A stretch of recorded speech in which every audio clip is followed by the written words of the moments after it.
Tune కట్టాలి, స్వరకల్పన ఎలా చేయాలి, ఏ బీట్లో చేస్తే బాగుంటుంది, ఏ స్కేల్లో చేస్తే బాగుంటుంది, ఇక్కడ ఏ మాట పెడితే బాగుంటుంది, అన్నీ కూడా మరి కూర్చొని ప్రార్థనాపూర్వకంగా సిద్ధపరిచి ఆ పాటలన్నీ కూడా సిద్ధపరుస్తూ ఉంటాం.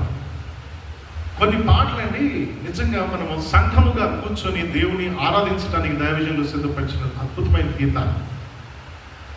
ఒక్కొక్క లిరిక్కి 2-3 ట్యూన్స్ చేస్తాం. తెలుసా మీకు ఈ విషయం? ఒక సాంగ్ ఉందనుకోండి, ఒక పల్లవి ఉందనుకోండి, ఆ పల్లవికి ఒక 2 లేక 3 ట్యూన్స్ స్వరకల్పనలు చేసి ఏది అందరూ పాడుకోగలుగుతారో, ఏ విధంగా ఈ పాట పాడితే బాగుంటుందో. ఇప్పుడు ఎగ్జాంపుల్ క్రొత్త కీర్తన ఉంది చూశారు, దానికి 2-3 ట్యూన్లు చేశాం. సో కాబట్టి ఇలా ఈ వర్షిప్ సర్వీస్లో స్పాంటేనియస్గా కూడా ఒక చక్కని పాట రాసి మనం పాడి దేవుని ఆరాధించవచ్చు. తెలుసా మీకు ఆ విషయం? వచ్చే ఆదివారం మీతో పాటు ఒక్కరిని తీసుకురండి, లైవ్లోనే మనం ఇక్కడే ఒక పాట రాసేసి దాన్ని ట్యూన్ చేసి మనం దేవుని ఆరాధిద్దాం. ఓకేనా?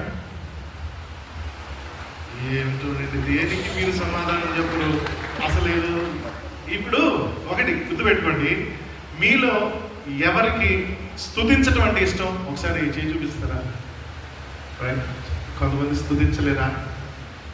అంటే స్తుతించడం అంటే పాడటమే స్తుతి కాదు కదా, అర్థమైనా? మనము కేవలం పాడినందువల్లే దేవుని ఆరాధించడం.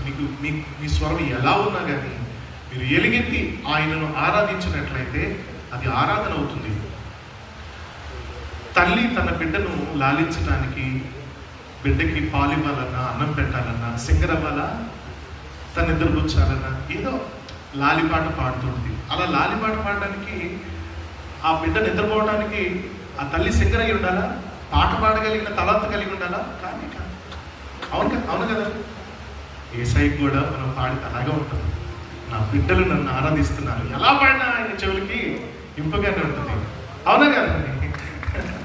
సో కనుక మీరు పాడడం అంటే, మీరు ఎలా పాడితే అది సెకండరీ, కానీ మీరు పాడితే ఆయన చెవులకి ఇంపుగా ఉంటుంది. పౌలు, శీల ప్రపంచంలోనే అద్భుతమైన గాయకులను రాయబడిన బైబిల్లో.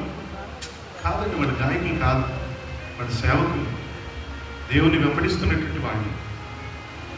వాళ్ళు ఏ పరిస్థితుల్లో ఉన్న దేవుణ్ణి సేవించాలి, ఆరాధించాలనే తపన వాళ్ళలో ఉంటుంది. కాబట్టి ఆ పెయిన్ ఉంటుంది చూసారా, నా ప్రభు సన్నిధికి నేను వచ్చాను, నా ప్రభుని కలుసుకోవాలి, ఆయన మాట్లాడితే నేను వినాలి, ఎందుకంటే నా ప్రభు నేను ప్రేమిస్తున్నాను, ఆయన అక్కడ ప్రాణం పెట్టారు,